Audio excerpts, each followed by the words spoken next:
dapat dalhin ni Vice President Sara Duterte sa korte ang kanyang mga ebidensya at paratang kung naniniwala siya sa due process, kung naniniwala siya sa rule of law. Kasi dun po sa kanyang pinaputok na mga balita dahil sa kanyang sobrang galit sa ating gobyerno, marami siyang akusasyon ng korupsyon laban sa mga congressman, laban sa Kongreso, laban sa Speaker of the House, kay First Lady Lisa Araneta Marcos. Ayan pong grupong yan, walang immunity. Kasuhan po ninyo. Kasuhan po ninyo. Para ho umira lang ating batas, magkaroon ng due process at magkaroon ng closure at kaliwanagan kung totoo ang sinasabi mo, kung meron kang sapat na ebidensya. Ang Kongreso nag-iimbestiga in aid of legislation, tapos saka sila magre-rekomenda ng mga posibleng kaso kapag katapos ng hearing. Pero ikaw naman, Vice President, wala ka namang authority sa in aid of legislation, pero ikaw ay mayroong karapatan bilang Pilipino, bilang pangalawang Pangulo, bilang isang abogado, na dapat alam mo ang due process. Ang channel na ito, MA Pinoy TV, ay naniniwala dapat may due process. Huwag niyong daanin sa galit, huwag niyong daanin sa pagmumura, huwag niyong daanin sa mga pagbabanta sa buhay ng Pangulo at ng iba pa. Dalhin mo sa husgado ang iyong ebidensyang sinasabing merong korupsyon. Huwag sa media, dahil ang media, wala hong katarungan dyan. Sa social media, sa mga vlogger ninyo, at sa iba pang tumatalakay ng isyo na iyong pinaputok, dala ng galit mo sa ating pamahalaan dahil iniimbestigahan ka tungkol sa di umano'y korupsyon ng iyong opisina sa paggamit ng pondo ng taong bayan. Investigation pa lang ito, galit na galit ka na.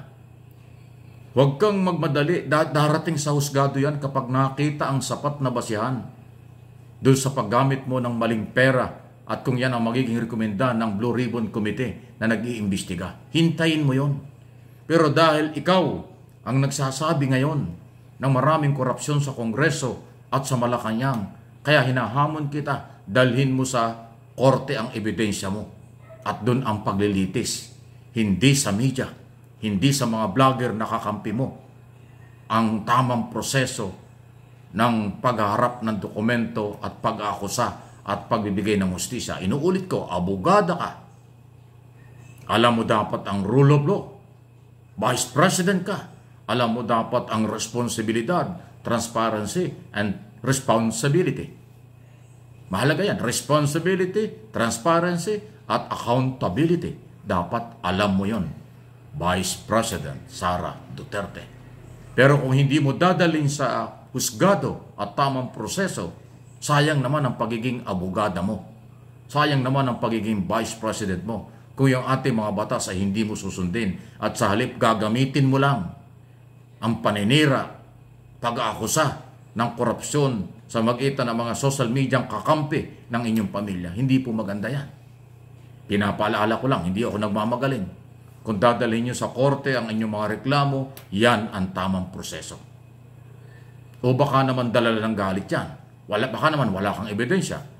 Baka naman, dala lang na kung ano yan. Abay, mahirap yun. Walang immunity ang Vice President. Ang Vice President pwedeng kasuhan. Lalo na ho kung nakakasira sa reputasyon ng gobyerno, ng individual, ng kahit na sinong opisyal at tauhan ng gobyerno.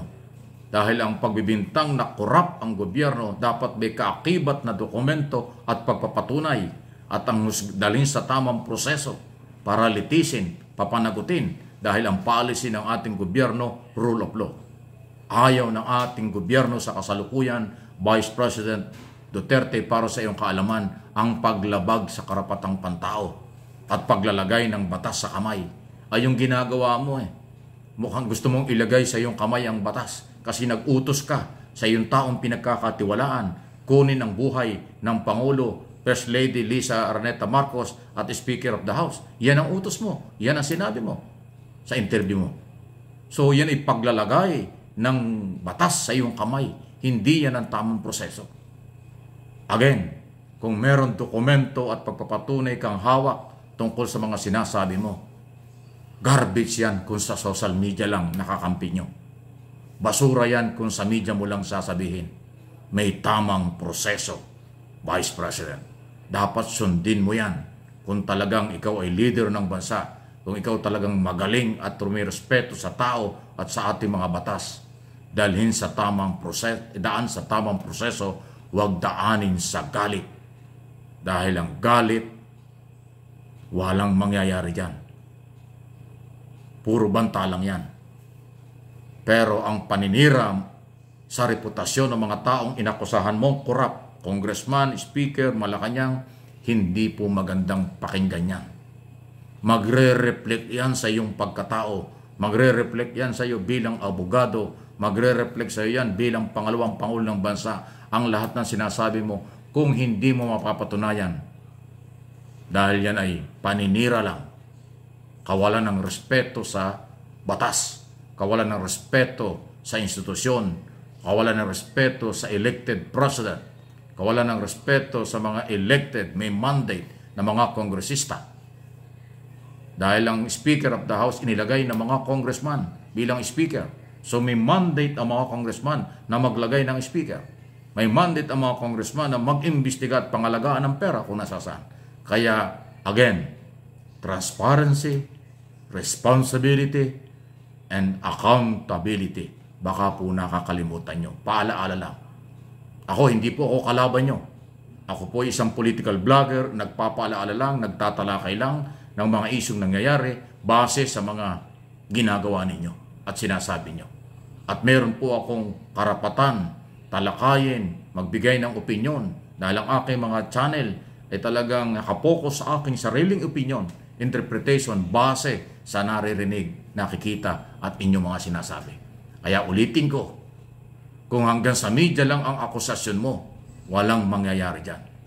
Kung gusto mong patunayan at paniwalaan ka ng taong bayan, dalhin mo sa korte ang ebidensya at paratang mo kung sino ang corrupt government official. At ang korte na ang bahala, papanagutin yan, magkakaroon ng due process, trial at hintayin natin. Hindi social media, hindi mga vlogger na kakampi nyo ang paniniwalaan ng taong bayan.